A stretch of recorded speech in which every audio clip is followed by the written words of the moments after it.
Thank you, Jesse, and thank you today to our candidates. We are holding another Northwest Passages Forum. Today for you, we have candidates for municipal judge, position 3 in the city of Spokane. Joining us today are candidates Gloria Ochoa Brook and Matthew Antish. We thank both of you for being here. Just a quick word on our format here. We have done a coin flip and have decided who will speak first, and that will be Gloria. And each candidate will make a 60-second opening statement to introduce themselves, and then we'll dive right into questions going back and forth. A candidate may, after their opponent has responded, they can choose, answer the question, they can choose to respond to that. Just give me a quick heads up that you'd like to do that, and we'll move forward from there. And we'll have timekeeping that the candidates can see. So without further ado, we did a coin flip and Gloria goes first. So Gloria, you have 60 seconds to introduce yourself. Go right ahead. Thank you, Kip. My name is Gloria Ochoa Brook, and I am running for Spokane Municipal Court Judge Position 3. This is not a decision that I made overnight or that I take lightly. I have actually been preparing myself to find the perfect time, I guess not the perfect time, but the right time to run for election. I have 14 years of state and federal criminal legal defense experience. I started my career out as a prosecuting attorney, which allowed me the opportunity to work with victims of crime. I also practiced in 14 different jurisdictions in Eastern Washington, representing clients in numerous counties, including in Spokane County. I have experience at working serving the Spokane Tribe as their chief judge for Spokane Tribal Court, and I'm currently serving as the associate judge for the Kalispell Tribe. I am looking for your vote and asking for your vote November 2nd, because I will bring a diverse perspective that isn't currently represented on the bench. Thank you for your time. Thank you. Matthew, you'd like to go ahead. Okay, thank you. Okay, I just got to get my screen so I can see it here. So I'm Matt Antish. I'm currently the judge in the same courtroom where 30 years ago in 1991, I volunteered as a public defender for folks charged with misdemeanors.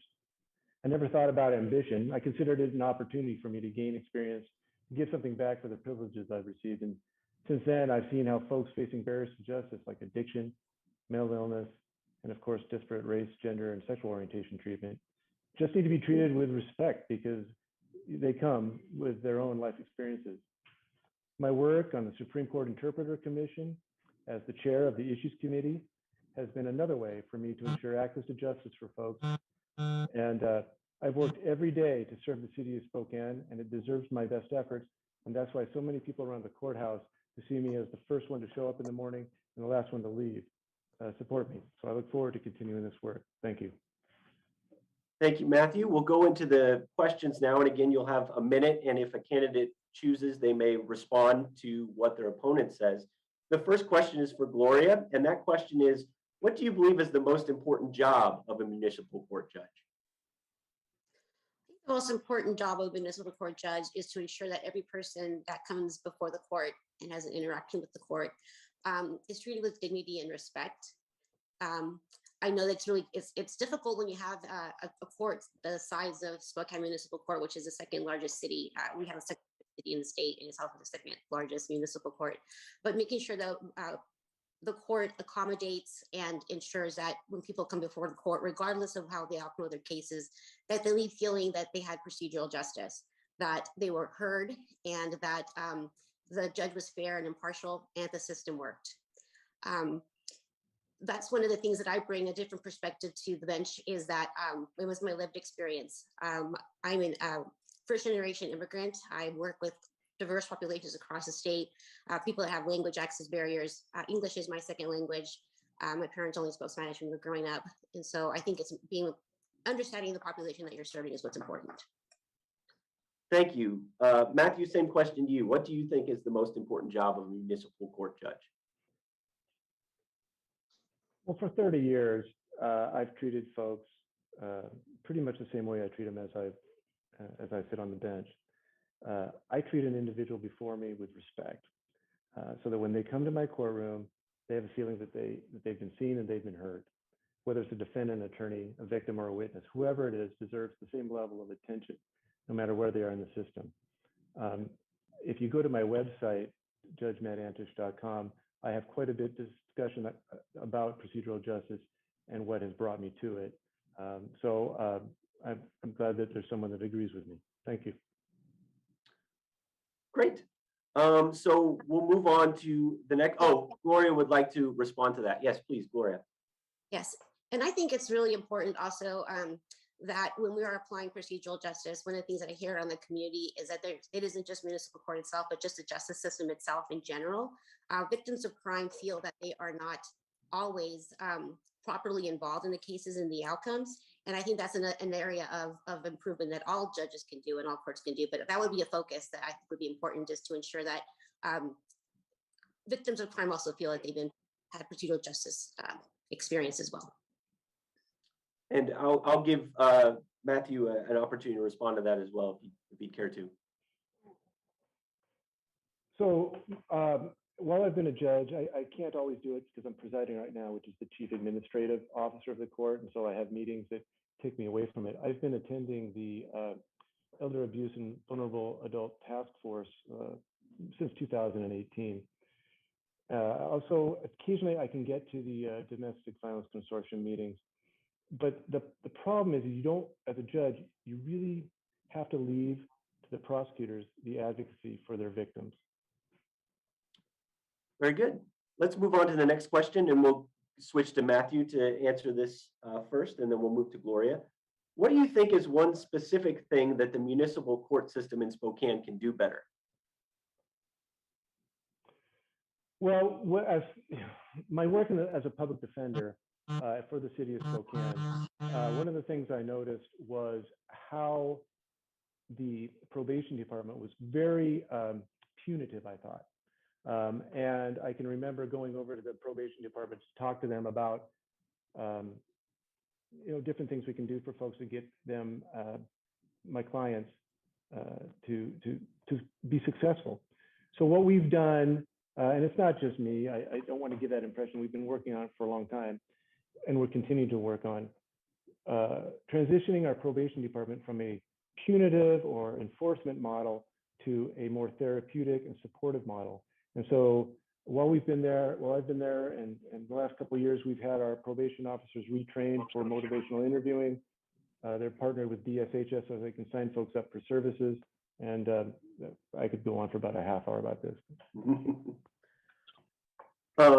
Thank you. Gloria, same question to you. What one specific thing do you think the municipal court system in Spokane can do better?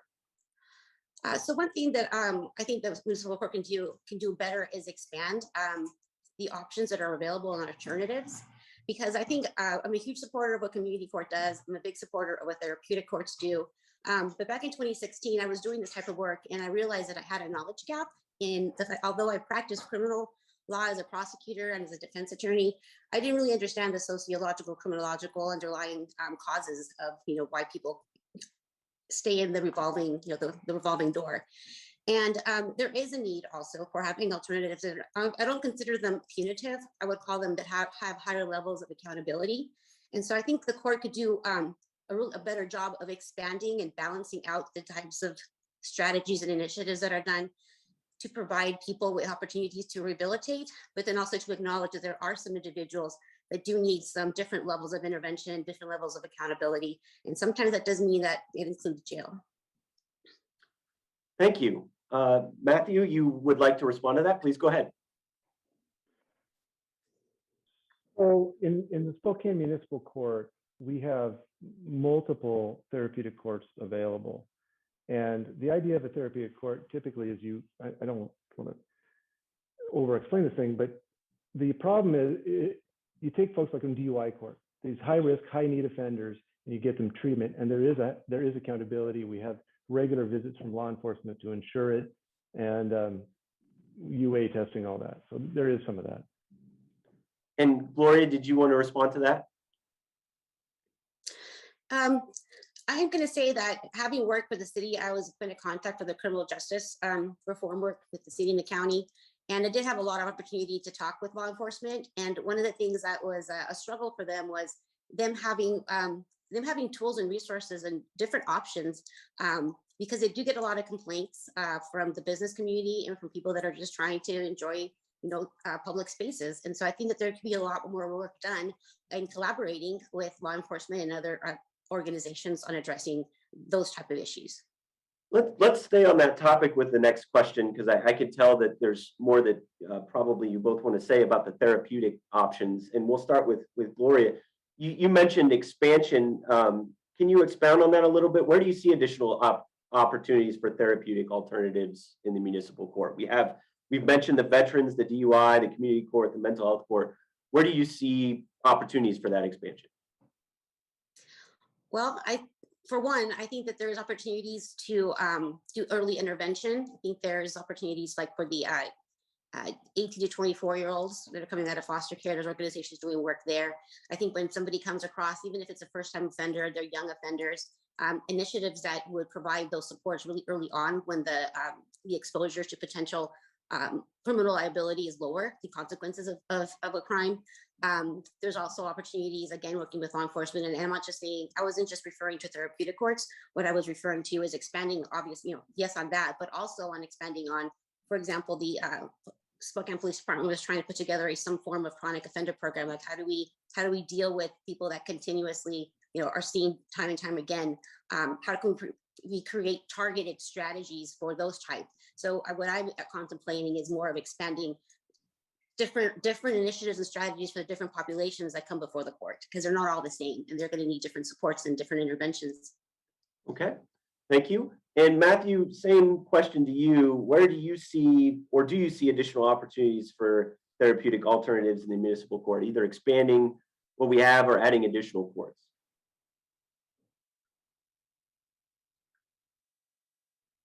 I think you're on mute. I'm sorry.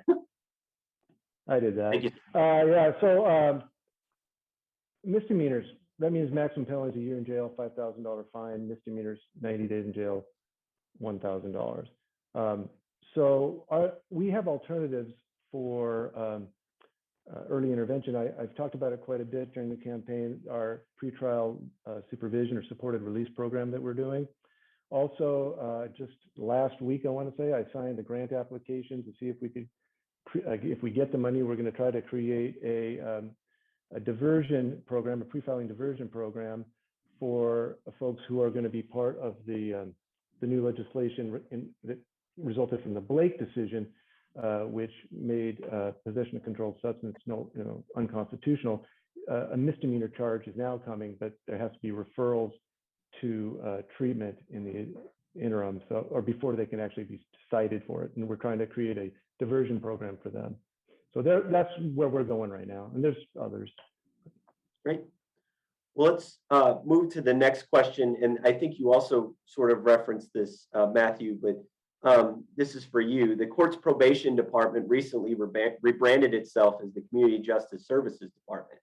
Do you believe this adequately describes the goal of the court and that department? That name. Well, one thing I didn't have control over was the name of it. I can tell you that the plan is the community justice counselors now instead of probation officers. We want to have them rebranded partly because their mission is somewhat different. And these guys and women are trained in motivational interviewing, risk needs responsivity. They're partnered with DSHS. So yeah, what we want to do is get people compliant with probation. We want to have technical violations. I think we've all heard of those. We want to have those dealt with outside the courtroom so that jail's not a possibility. And instead, folks can have more meetings with their officer or their supervisor or counselor. They can have maybe a community service alternative, which is a pro-social activity, which my experience has been a lot of my clients when I was a PD wanted to do community service because they saw that as something that could help them. So yeah, I think it is a good thing for our transition. Great. Gloria, same question to you. The probation department recently rebranded itself as the Community Justice Services Department of the court. Do you support that rebranding efforts, and do you think that adequately reflects the purpose of the court and the department? So it's my understanding that that program is not validated as of yet. one of the things that obviously, if you're dealing with people that are under supervision, especially when you're talking about domestic violence cases, I would want to make sure, and I was not involved in the process of putting it together, so I'm not privy to this, but the concerns that come to mind would be ensuring that there are off ramps. I completely agree that technical violations should be handled outside of the court. And I do believe that probation officers, their primary goal should be to ensure that they connect people to services and that they're successful in their probation so they can successfully reintegrate and complete their, their probationary period. But I also think it is really important to be mindful of making sure that when there are actual violations that potentially can put the community at risk, that there are off ramps, that there are systems put in place to ensure that those don't fall through the cracks. Kind of going back to a balanced approach. I think focusing on reintegration, rehabilitation is important, but there needs to be that accountability aspect as well. All right, let's go to the next question, and that will be for Gloria. Do you see the role of a municipal judge extending beyond your judgments in the courtroom? And if so, how? Oh, I absolutely believe that it's just beyond the courtroom. I think every job has a core function. Like if you're a teacher, your function is to show up in the morning and teach the kids the curriculum that you're required to teach. But we've all had teachers that have gone above and beyond just their jobs. They don't just do the necessary basic elements of duties and responsibilities. And that's the kind of judge that I would be. And that's the kind of judge I've been for the Kalispel tribe and the Spokane tribe, is I am out there building collaborative partnerships. Just this last week, we had a meeting with the law enforcement department and the prosecutor's office to kind of go over, some issues we were seeing that were causing defendants not to show up to court because their summons weren't being sent to the correct addresses. They had physical addresses, and on some of the reservations, we deal with native defendants.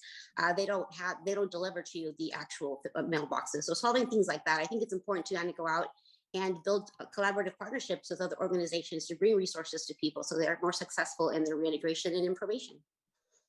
Thank you. Matthew, same question to you. Do you see the role of a municipal judge expanding beyond your judgments in the courtroom? And if so, how?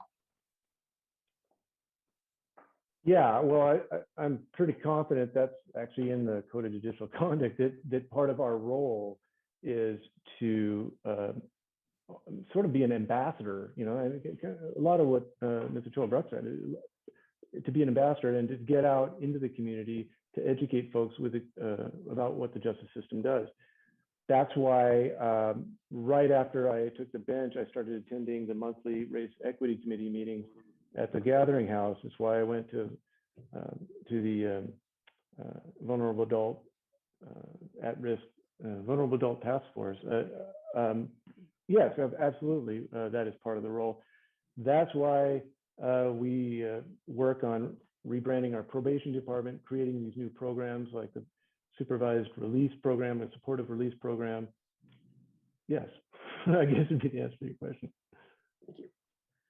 Okay, next question is for Matthew, and we have a couple more here. Matthew, why do you believe you're better suited for this position than your opponent?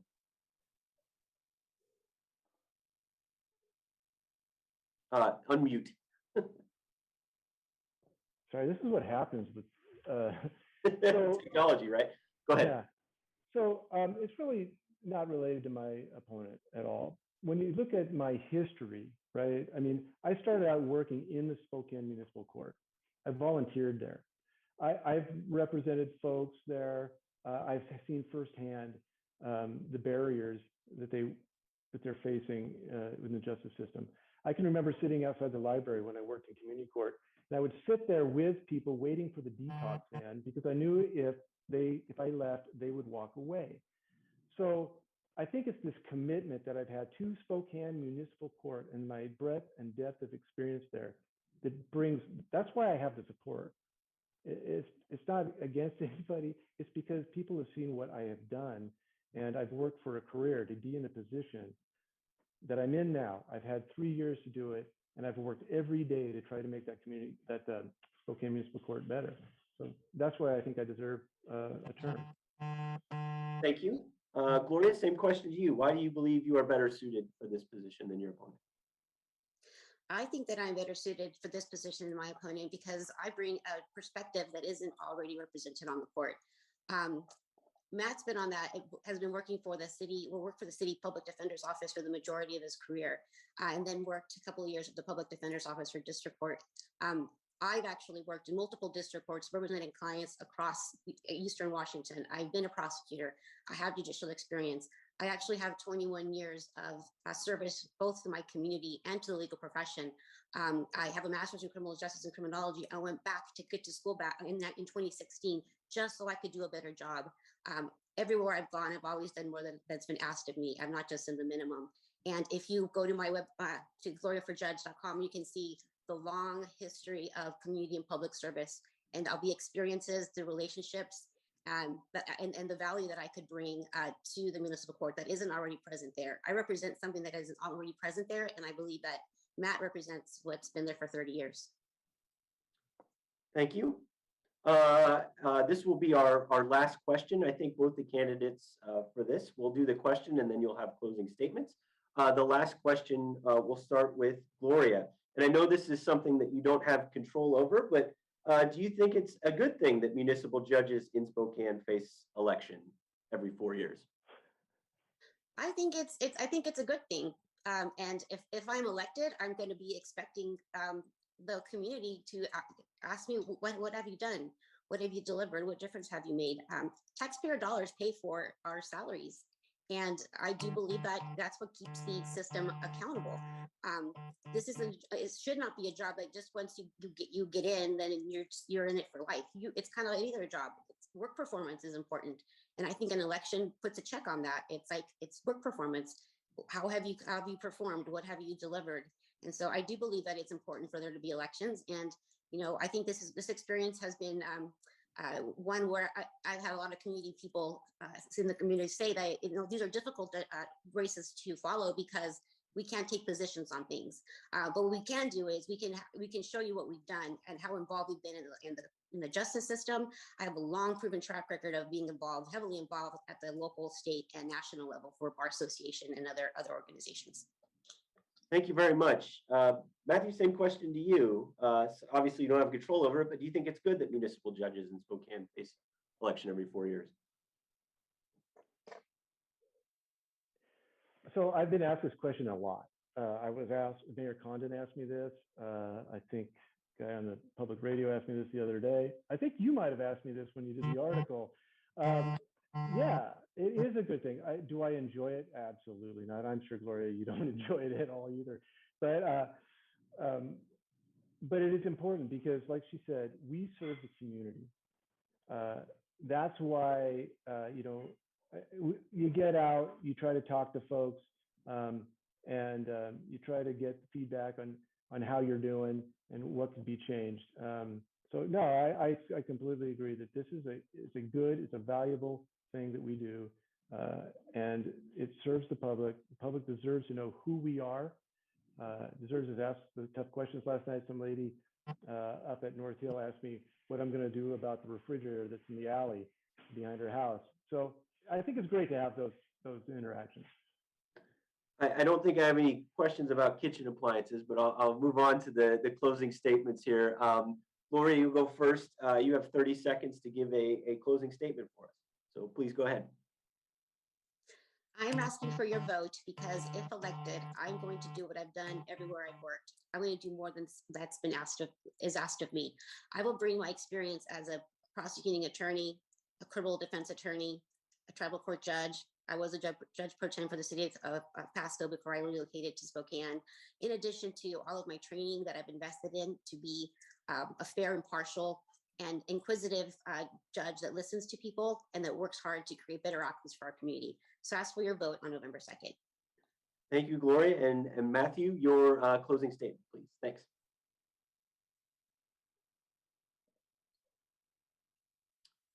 Unmute. Yeah. Yep. My 30-year commitment to procedural justice is real, it's demonstrable, and it's well known. And I've used it to serve Spokane. That's why I'm endorsed by over 30 judges, both active and retired, local leaders like the mayor, Mayor Woodward, Council President Beggs, unions, including the Police Guild and the Spokane Labor Council. I've worked hard for 30 years. In the last 3 years of that 30, I've used the skills that I developed to try and make our system here in Spokane better for everybody that's involved. Thank you. Thank you, and thank you both for participating in this Northwest Passages Forum, and thank all of you for watching and being patient with our technology issues as well.